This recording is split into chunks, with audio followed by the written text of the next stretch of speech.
Maya never told anyone what she saw at the top of those stairs, but every night since, she checks her bedroom door 3 times before going to sleep. Some lights, she learned, aren't meant to guide you home. The dare seemed harmless enough when Maya's friends proposed it that gray October afternoon. Break into the old Beacon Point Lighthouse, climb to the top, and take a selfie with the ocean in the background. The lighthouse stood like a pale finger against the darkening sky, its white paint peeling in long strips that fluttered in the salt wind. The heavy wooden door at its base hung slightly ajar, creaking on hinges that hadn't seen oil in over a decade.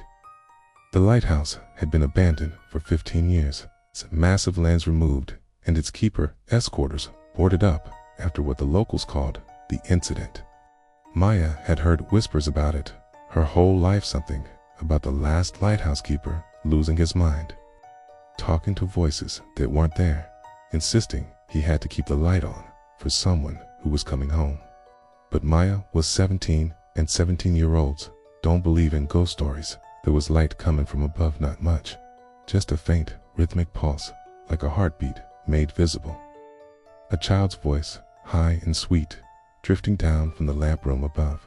It couldn't be the main beacon.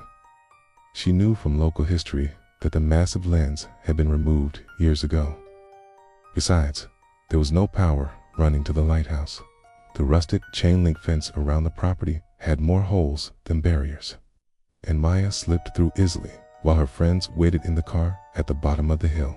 But something else, a softer padding that seemed to come from above. Hurry now, before the tide comes in. She paused, listening, but heard only the wind whistling through gaps in the lighthouse's exterior. Maya, you have to hurry. The water's coming, and Papa's waiting. Just a few more steps. Papa's been waiting so long. But she couldn't see outside. The windows were covered in a thick, swirling fog that seemed to move independently of any wind. The only illumination came from the center of the room, where an impossible sight greeted her.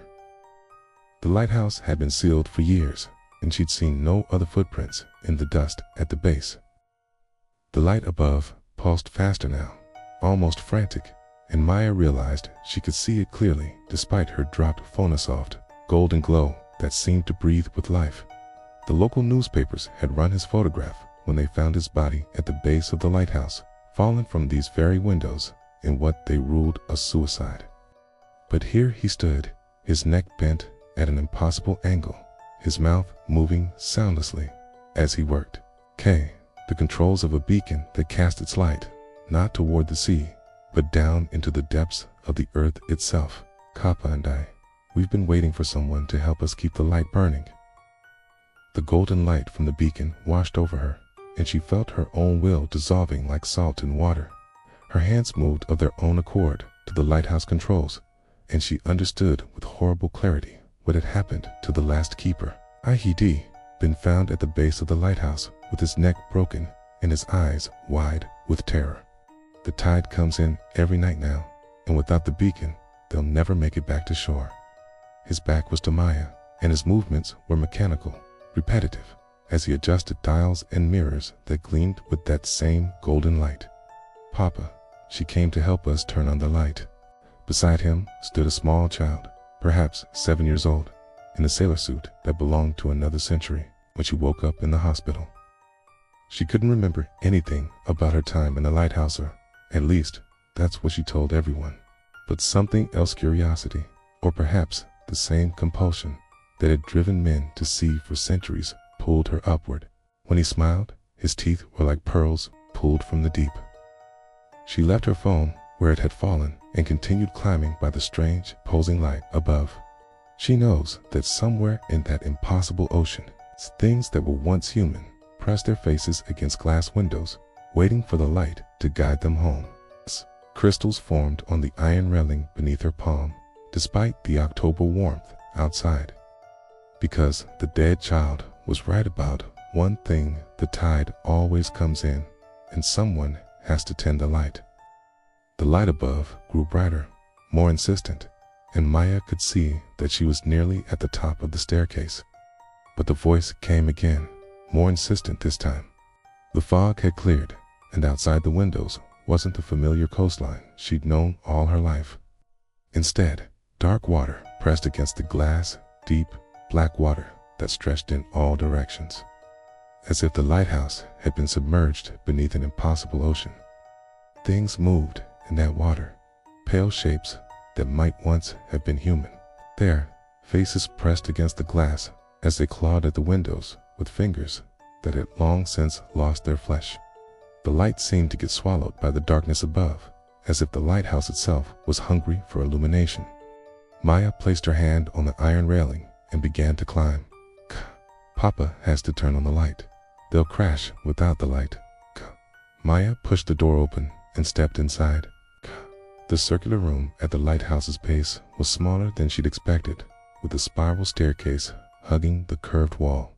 As it wound upward into darkness, broken glass crunched under her sneakers, probably from beer bottles left by other teenagers who made this same pilgrimage. The air smelled of brine and decay, with an underlying sweetness that made her stomach turn. She pulled out her phone and turned on its flashlight, casting a harsh white beam up the stairwell. The stairs were solid beneath her feet, though each step echoed strangely in the confined space, not just the sound of her footfalls. By the time she'd climbed 30 steps, Maya noticed something that made her slow her ascent. The pulsing grew stronger as she climbed, and with it came something else. A sound so soft she almost convinced herself she was imagining it. Come up, it whispered, barely audible over the wind. Maya's grip tightened on the railing. The voice was impossible. There was no way a child could be up there. Ka, it called, and her blood turned to ice water in her veins. Her phone clattered to the floor as her hands began to shake. The child knew her name. Every instinct screamed at her to run, to flee down those stairs and never look back. The voice grew clearer with each step, and Maya began to make out words between the urgent whispers. The ships are coming. The temperature dropped as she climbed higher, and her breath began to mist in the air. That's it, Maya, the child's voice encouraged. Maya crested the final step and emerged into the lamp room, a circular space surrounded by windows that should have offered a panoramic view of the ocean. A man in a lighthouse keeper's uniform stood hunched over a massive lens that had unbent there moments before. The child turned to look at Maya, and she saw that his face was gray as storm clouds, his eyes black as the deepest ocean. You came? He whispered, his voice now clear as a bell. The keeper slowly turned around, and Maya saw a face that had been dead for 15 years. Tide, the dead child whispered, pointing toward the windows. Look how high it's come. Maya turned toward the glass and felt her sanity begin to crack like ice in spring. They need the light to find their way home, the child explained conversationally. Maya tried to scream, tried to run, but found she could do neither. He'd tried to leave. Pete tried to stop tending the light. Don't worry, the dead child whispered as Maya's fingers found the controls. It only hurts the first time you fall. The last thing Maya remembered from that night was the sound of her friends honking their car horn in the distance, calling for her to hurry up, completely unaware that the tide had already come in. She was found 3 days later at Beacon Point Beach, unconscious and suffering from severe hypothermia despite the mild October weather. But Maya knows the truth. She knows that every night at high tide, the lighthouse turns itself on, casting its golden beam down into dark water that shouldn't exist, And she knows that someday, when the compulsion becomes too strong to resist, she climbed those stairs again. After all, Papa is still waiting. Some shadows aren't cast by anything at all, and sometimes they're hungry. Liam thought the lighthouse was beautiful when they first arrived. The vacation rental sat perched on a rocky outcrop just 50 yards from the weathered tower, its whitewashed walls gleaming against the gray Atlantic sky. The lighthouse beam swept across their bedroom window every 30 seconds, a gentle pulse of light that Liam found oddly comforting. Sarah curled against his chest, her breathing steady and peaceful. His girlfriend Sarah had found the place online, a converted keeper's cottage with panoramic ocean views and what the listing called maritime charm. They'd driven for hours from Boston for a long weekend away from the city's noise and stress. He could hear the waves, louder now, more violent, high tide. The first night, they fell asleep to the rhythmic crash of waves against the rocks below. It was around 2 a.m. when something woke him. At first, Liam thought it was a shadow cast by drifting clouds, but the night sky was clear. The thing he couldn't think of it as anything else was tall and impossibly thin, its limbs stretching and contracting as it climbed the tower's curved wall with deliberate, spider-like movements. The room was darker than it should have been. Liam blinked, disoriented, trying to understand why the lighthouse beam wasn't illuminating their bedroom anymore. That's when he saw it. It's a crash of waves, the cry of night birds. And at exactly 2:17 a.m., a sound he couldn't identify, a wet, scraping noise like something being dragged across stone. It moved with purpose, each movement fluid yet unnatural, defying everything he understood about physics and light. Shadows didn't move independently. They didn't climb. He grabbed his phone and activated the camera, pointing it toward the tower. The shadow was invisible to the lens, yet he could see it clearly with his naked eyes, a writhing mass of darkness that seemed to absorb light rather than reflect it. It had too many joints in its limbs. Its movements were deliberate but wrong, like a predator stalking prey. And every few seconds, it would pause and turn what might have been a head toward their cottage, as if it knew he was watching. Through the screen, he watched the shadow detach itself from the churning water at the lighthouse's base. It rose up, impossibly tall, its form shifting and writhing as it began its climb. He tried to convince Sarah to leave early, but she thought he was having stress-induced nightmares.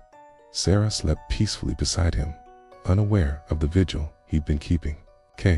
The local library had old newspaper clippings about keepers who'd disappeared, ships that had wrecked despite the beacon's warning, and strange sightings reported by fishermen over the decades. One article from 1962 mentioned an entity that rises from the deep during the highest tides, drawn to the lighthouse's call. Larger, more solid. As it climbed, Liam could make out features that shouldn't exist, tendrils that writhed like kelp, limbs that bent at impossible angles, and something that might have been eyes, black pits that seemed to bore into his soul even from a distance. "It's just your mind playing tricks," she said, rubbing his shoulders. The thing was making the sound as it climbed, its appendages finding purchase on the tower's smooth surface. "Now, Sarah, wake up." The lighthouse beam, the waves, the unfamiliar sounds, it's all combining to create false images. It clung to the lighthouse wall about 30 feet up and slowly turned toward their cottage, toward the rocky path that led to their cottage. Her skin went pale, and she lowered the binoculars with shaking hands. Even through the binoculars, Liam could not make out details of its face. It had one, but he felt its attention like a physical weight. Through the salt-stained window, something dark was moving up the side of the lighthouse. Liam still checks the local news from that coastal town, waiting for reports of other visitors to the cottage, the witnesses to what climbs the lighthouse at high tide. But there are no more vacation rental listings for the keeper's cottage, no more lighthouse tours advertised. "Sarah," he whispered, but she didn't stir. Liam watched, transfixed, as the shadow creature continued its ascent. The thing reached the lantern room and simply, disappeared, as if it had never been there at all. The lighthouse beam resumed its steady rotation, sweeping across their window once more. Liam stared at the tower for another 20 minutes, but nothing else happened. Eventually, exhaustion pulled him back to sleep, and by morning, he'd almost convinced himself it had been a dream. Almost. As they drove away from the cottage, Liam caught a glimpse of the lighthouse in his rearview mirror. The shadow was at the base now, flowing across the rocky ground like spilled ink, moving toward where their cottage sat empty and dark. The second night, he stayed awake. Sarah had suggested they open the windows to let in the ocean breeze, and now Liam could hear everything with crystal clarity. The lighthouse beam died again. This time, Liam was ready. Liam's hand shook as he tried to record, but the phone's camera showed only the empty lighthouse wall. The thing climbed higher, and Liam noticed details that made his skin crawl. "Sarah, wake up," Liam hissed, shaking her shoulder. She mumbled something incoherent and rolled over. When Liam looked back at the lighthouse, the shadow was gone, and the beam had resumed its rotation. He didn't sleep at all that night. By the third day, Liam was exhausted and on edge. But Liam knew what he'd seen. More than that, he'd begun to research the lighthouse's history. That night, Liam sat in the darkened bedroom with a pair of binoculars, waiting. At 2:17 a.m., the lighthouse beam stopped. The shadow emerged from the water, but this time it was different. But the worst part was the sound. Through the open window came a noise like nails on glass, like bones scraping against stone. Liam adjusted the binoculars, trying to get a clearer view, when the shadow stopped climbing. Then it began to climb down. Not up toward the lantern room as it had the previous nights, but down toward the base of the lighthouse. Liam's blood turned to ice. He grabbed Sarah's shoulder, shaking her violently. "We have to go." She stirred, confused and irritated. "Liam, what's wrong with you?" "Look at the lighthouse," he said, pressing the binoculars into her hands. Sarah peered through the lenses, and Liam watched her face change. "What is that thing?" she whispered. "Okay." They threw their belongings into suitcases and were in the car within 10 minutes. The lighthouse beam never came back on. That was 3 months ago. And sometimes, on the clearest nights, when Liam looks out his Boston apartment window toward the distant ocean, he swears he can see a thin shadow moving against the horizon, searching for another lighthouse to climb. Sometimes, the most terrifying thing you can encounter in complete isolation is yourself. Marcus had been alone at Beacon Point Lighthouse for 3 weeks when the storm hit.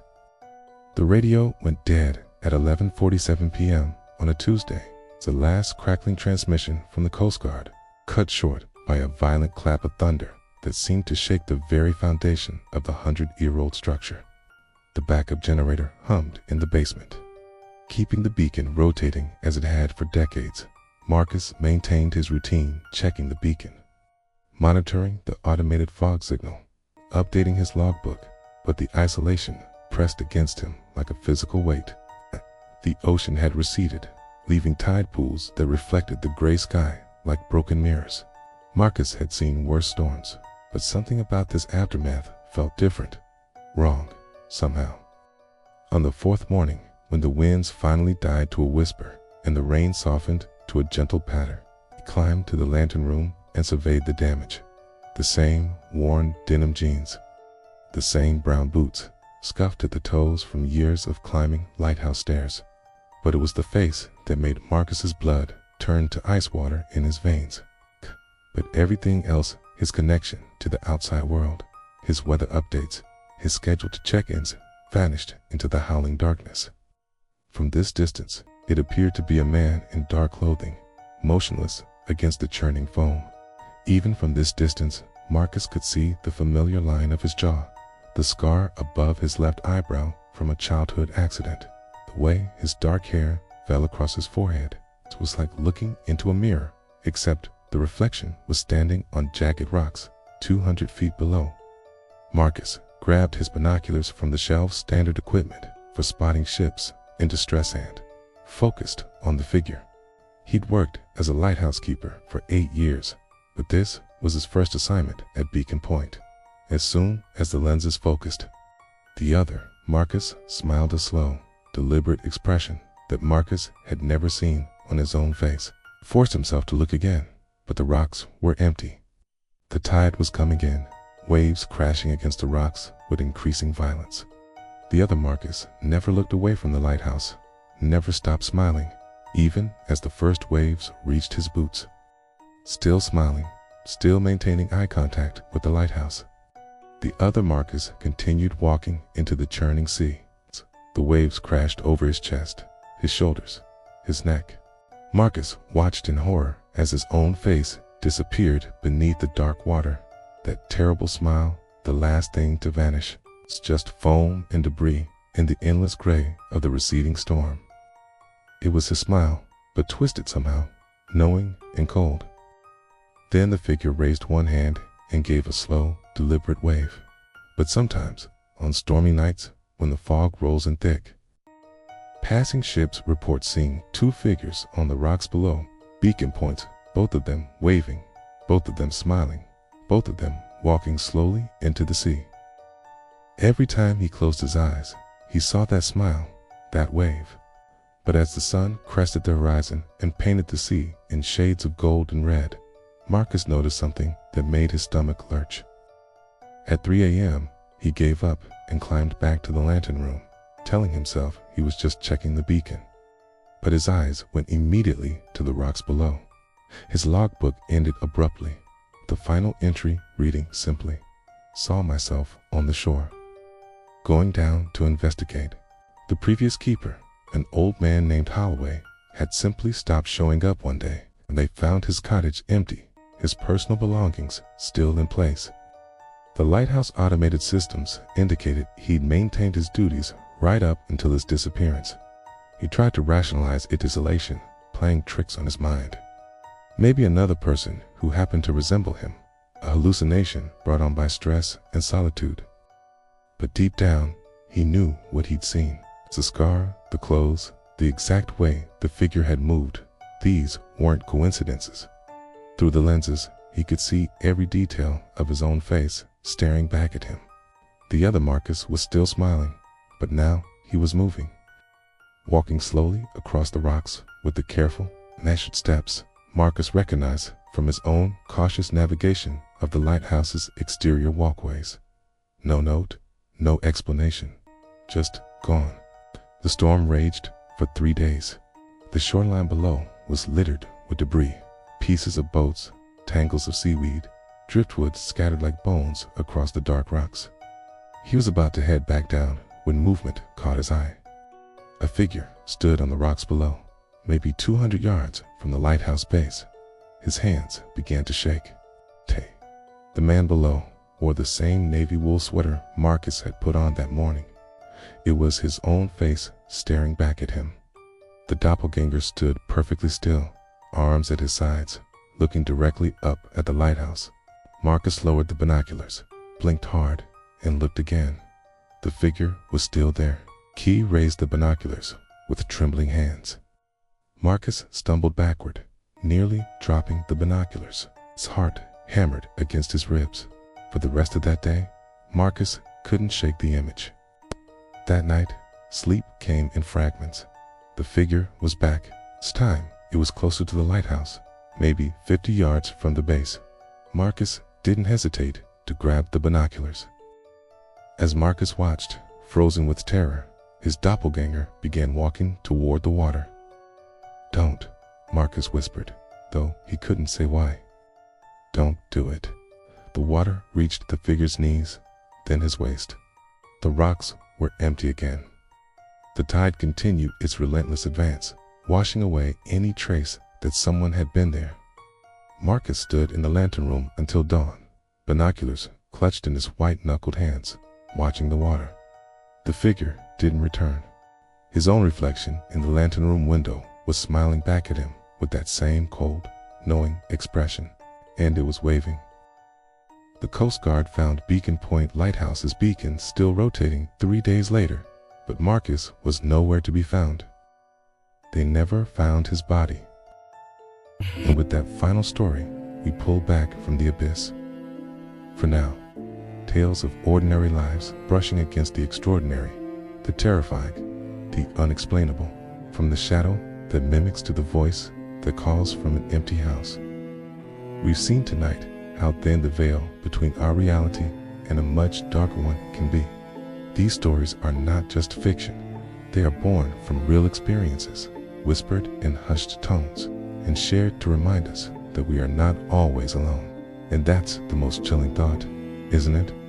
Perhaps one of tonight's stories reminded you of something that happened to you or to someone you know. A strange occurrence you've tried to forget. A noise in the night you rationalized away.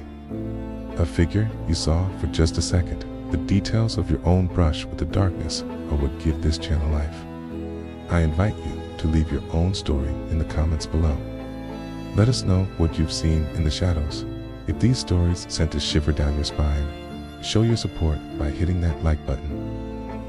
It helps these tales reach others who need a reminder to check their locks at night.